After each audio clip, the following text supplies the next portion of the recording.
I'm Lindsay Guentzel and I'm a food writer for Bring Me the News, and today we're going to be talking all about zucchini. It's about 95% water, so if you're not roasting or baking it right, you're going to end up with a sloppy mess. So the trick is getting a baking rack. These are super cheap. I got mine at Target. I've seen them at TJ Maxx, Marshalls, that sort of place. I've got my zucchini. They're nice and small. The bigger they get, the more water they're gonna hold. So if you're gonna roast zucchini, you wanna make sure that you're looking for the smaller versions. And I've got them cut up into just these nice little coins. They're about half an inch in width. They're about half an inch.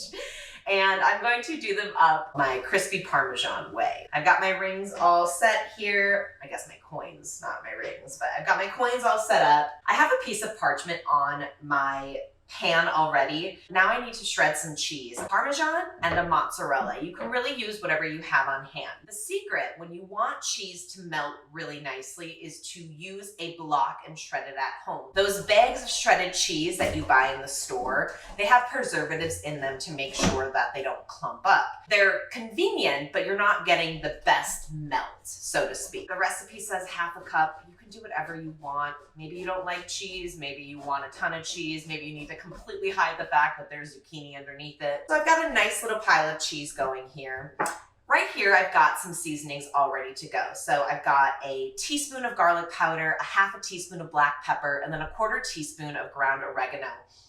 And honestly, it smells like the inside of an old school pizzeria.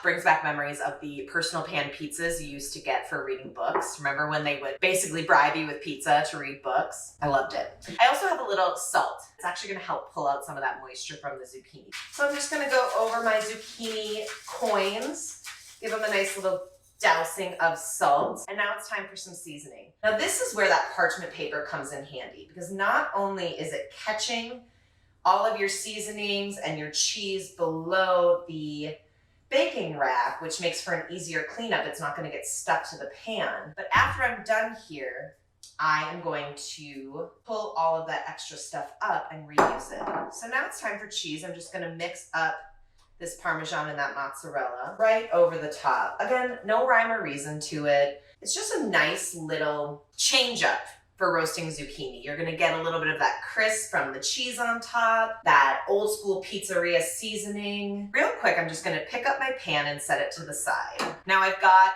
my parchment sheet here, and I'm very carefully going to just pull that all into the middle, take it right back to my bowl that I had it in, and then reuse all this goodness that was lost through those cracks in the baking rack. Just give it one more once over. I've got the oven preheated to 400 degrees. I'm gonna throw them in there. I'm gonna wanna roast them for about 10 minutes. Then I'm gonna check them to make sure that the melting is really nice before I throw them under the broiler for just that final golden hue. I don't know. For that final golden cheese crust that we all love. I just pulled these out of the oven. I baked them for about 10 minutes at 400 degrees. Then I did a quick fork check to make sure that they were tender. And then I threw them under the broiler at 450 degrees for about another 7 to 8 minutes, just to get that nice golden crisp on the outside. I wanted to go back for a second and talk about why it's so important to be using a baking rack when you're roasting zucchini. Again, it's 95% water. So the second you start to heat it up, that water is gonna come out. And if you don't have it lifted up above the pan, your zucchini is just gonna sit in all that water and become soggy. While these were roasting, I dug through the fridge and found a little pizza sauce that I whipped together the other day. It's got a little bit of a spice to it. I threw some peppers from the garden in there, so it's gonna match really nicely with these crispy Parmesan zucchini coins that we just threw together. Perfect little side dish for fall as you try and use up all your zucchini before it gets too cold out there. Of course, if you make this recipe, I want to hear about it. You can find me on social media at Lindsay Guentzel, and stay tuned to bringmethenews.com for all of my recipes and videos. Thank you guys so much for watching. See you next time.